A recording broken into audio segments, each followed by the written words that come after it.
সুপ্রিয় ভিউয়ার্স, আসসালামু আলাইকুম। আজ আপনার সাথে আমি অনেক মজা করব, অনেক গল্প করব, অনেক আনন্দ বিনোদ করব, অনেক আড্ডা দেব।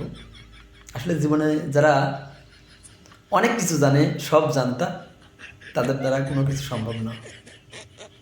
তার মধ্যে আমি একজন। আমার বয়স যখন অল্প, যখন ছোটবেলা, তখনই শখ ছিল আমি কিবোর্ড বাজাবো, আমি হারমোনি বাজাবো, আমি শিল্পী হব, আমি গান করব। এই যে কিবোর্ড, মনে করেন কিছুই আমার দ্বারা সম্ভব হয়নি। কণ্ঠশিল্পী হবো, গান গাবো, সেটাও হয়নি। যারা বেশি জানে, যারা বেশি জানতা, তাদের দ্বারা কোনো কিছু সম্ভব না। কি নেই আমার কিবোর্ড,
কিছুদিন কিবোর্ডে বাজিয়েছি, তেমন মাস্টার না, চেষ্টা করেছি একটু বাজানোর, কিন্তু আমাদের দ্বারা কোনো কিছুই সম্ভব হয়নি।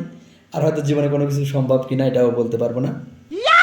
যেদিন গান গাওয়ার চেষ্টা করছি, প্রেমও করেছি, সে পাখিটা উড়াল দিয়ে গেছে। আসলে কোনো কিছু জীবনে সম্ভব হয়নি, কোনো কিছু করা বাদ দিনি। গানও করেছি, কণ্ঠ কম ছিল না। কণ্ঠ শুনে অনেকেই দেখেছি যে চোখ বুঝে গান ধরেছি, দেখেছি যে একজনই মনে আমার গান বুঝেছে, চোখ দিয়ে পানি। তো অনেক সময় একটু অনেকক্ষণ পর যখন চোখ খুলে দেখি কোনো লোক নেই, কিন্তু একজন লোক বসে আছে। বললাম, ভাই আপনি এখনো জাননি গান, মানে আপনিই বুঝতে পারছেন আমার এই গানগুলো, আপনিই বুঝতে পারছেন, অন্য কেউ বুঝতে পারেনি। না ভাই, আমি এই মাইক্রোফোনটির জন্য বসেছিলাম এতক্ষণ, তাছাড়া তো আমি কখনই চলে যেতাম এখান থেকে। এই মাইক্রোফোনের জন্য অনেকেই বসে থেকেছে আমার গান শোনার জন্য, আর কমতে ছিল না কোনো কিছুর। এই যে দেখেন, যে আমার কাহান, আমার কাহান,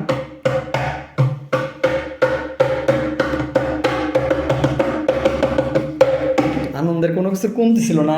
কিবোর্ড, এই দেখেন পেন জড়ি,